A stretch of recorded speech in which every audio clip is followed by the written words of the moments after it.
Friends, welcome back to கவிஸ் kitchen. இன்றைக்கி நாங்கள் வந்து மஷ்ரூம் மசால் தோசை தான் பார்க்க போகிறோம். அதுக்கு தேவையான திங்ஸ் என்னென்னங்கிறத பார்த்துடலாம்.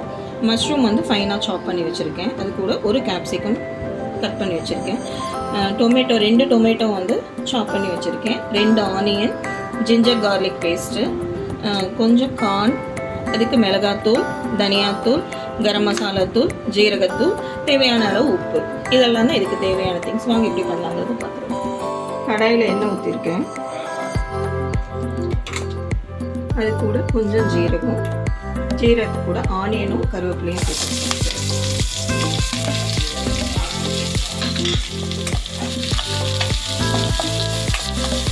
இது கொஞ்சம் லைட்டாக கலர் மாறுறப்போ நம்ம இஞ்சி பூண்டு விழுது சேர்த்துடலாம்.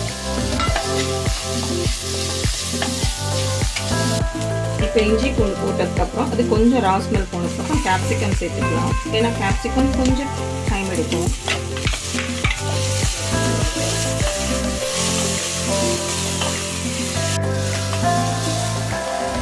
கேப்சிகம் கொஞ்சம் வதங்குறப்பயே நம்ம டொமேட்டோ ஆட் பண்ணிடலாம். நல்லா ஃபைனாக சாப் பண்ணி வச்சுட்டிங்கன்னா ஈஸியாக இருக்கும் உங்களுக்கு அதை வதங்குறதுக்கு. அது கூட நான் மஞ்சத்தூள் ஆட் பண்ணுறேன். கொஞ்சம் வதங்கிறதுக்கு உப்பு கொஞ்சம் சேர்த்துக்கலாம், சீக்கிரமாக அந்த டொமேட்டோ எல்லாம் வதங்கி வரதுக்கு. டொமேட்டோ நமக்கு முக்கால்வாசி வெந்துருச்சு. இது கூட நான் இப்போ கார்ன் ஆட் பண்ணிக்கிறேன்.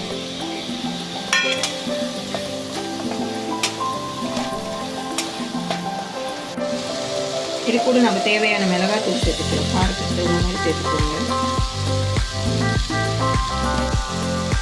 தனியாத்தூள் நான் வந்து 1 டீஸ்பூன் சேர்த்துருக்கேன்.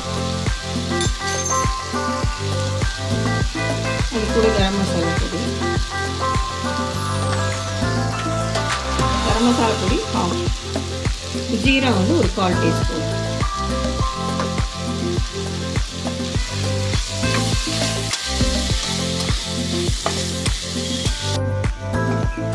இப்போ இது கொஞ்சம் வதங்கினதுக்கப்புறம் இப்போ நம்ம ஃபைனலாக மஷ்ரூம் ஆட் பண்ணிடலாம்.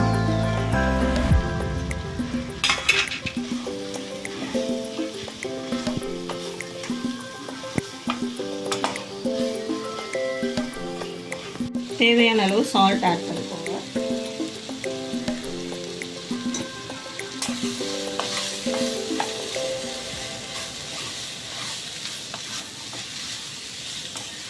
ஒரு 1/4 டம்ளர் தண்ணி ஆட் பண்ணிக்கோங்க.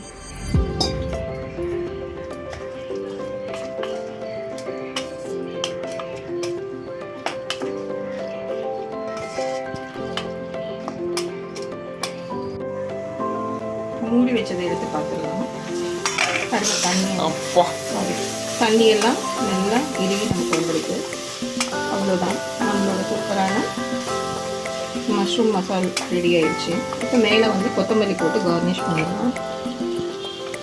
ஃப்ரெஷ்ஷான கொத்தமல்லி ஃபைனாக சாப் பண்ணிட்டு அவ்வளோதான். உங்களுக்கு இந்த வீடியோ பிடிச்சிருந்ததுன்னா ஷேர் பண்ணுங்கள், கமெண்ட் பண்ணுங்கள், சப்ஸ்கிரைப் பண்ணுங்கள். இப்போ நம்ம தோசை எப்படி ஊற்றுறதுங்கிறத பார்த்துக்கலாம். கல் நமக்கு சூடாயிடுச்சு, தோசை ஊற்றிடலாம்.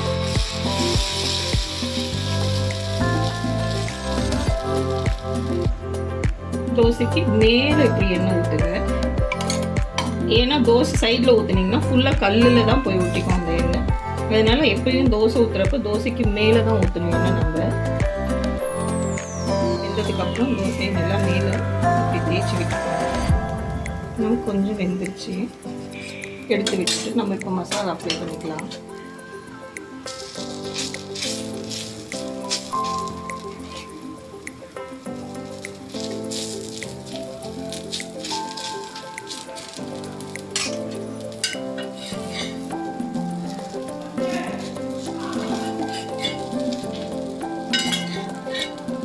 சூப்பரான மஷ்ரூம் மசாலா தோசை இப்போ ரெடி ஆகிடுச்சு. வேணும்னா மேலே நீங்கள் நெய்யோ எது வேணால் அப்ளை பண்ணிக்கலாம். உங்களுக்கு இந்த வீடியோ பிடிச்சிருந்ததுன்னா ஷேர் பண்ணுங்கள், கமெண்ட் பண்ணுங்கள், சப்ஸ்கிரைப் பண்ணுங்கள். தேங்க்யூ ஃபார் வாட்சிங்.